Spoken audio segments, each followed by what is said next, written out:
Hello! In this video, I'd like to share with you a concept in branding which is known as brand architecture. Now, you might be familiar with the terms, but you might not be sure why people actually do it. So the reason why brand architecture is adopted by some of the biggest brands in the world, and that same concept pattern, the architecture pattern, is adopted by many companies. And we're going to have a look at what brand architecture is, and I'm going to draw you an example of a well-known company, and you can see how they branch out using sub-brands via brand architecture. You'll be able to see how big brands utilize sub-brands, so they can still keep their main brand, but they can delve into other types of products but still maintain their main brand.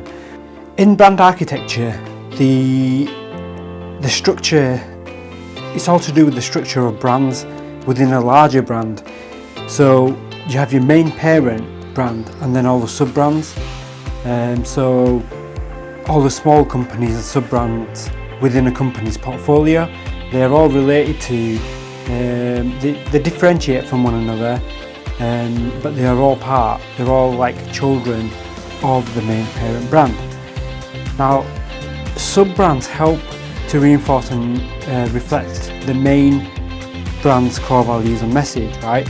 And what that means is by using brand architecture, you can easily create different channels of revenue by having direct lines of products under each of these sub-brands.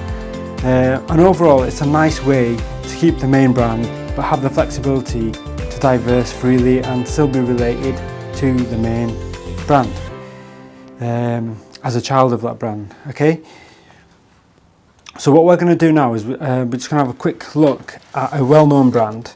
Because this is all to do with branding, let's start with the smaller sub-brands, and then straight away you'll be able to recognize these brands, and you should be able to guess what the main one is. So the first one is, the sub-brand is actually a games console, okay? And that is, dun, dun, dun, it is PlayStation, okay?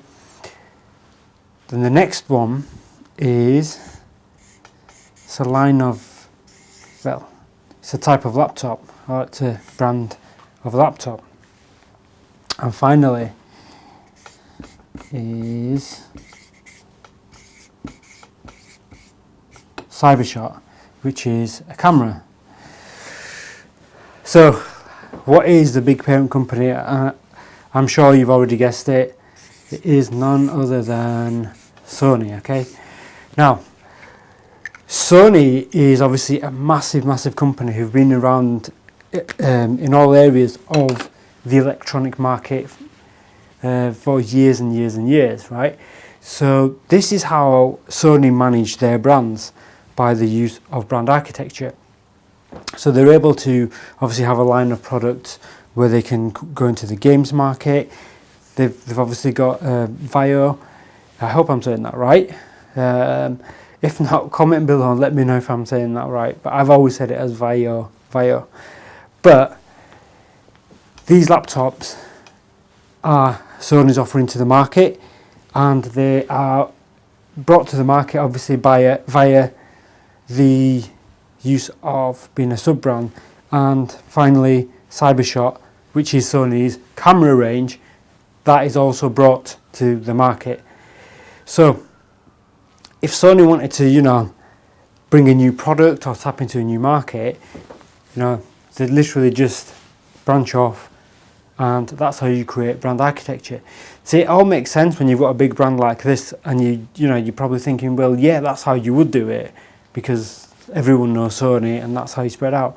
But if you're sort of starting out your own business, or if you've got your own business and you've got like a line of services and products, then a good way to sort of manage that, so when you're talking to your potential prospects and clients on the phone, by using brand architecture like this, you're able to point them in the right direction, because you can, once you understand their needs, you can point them in the direction of a particular package and whatnot.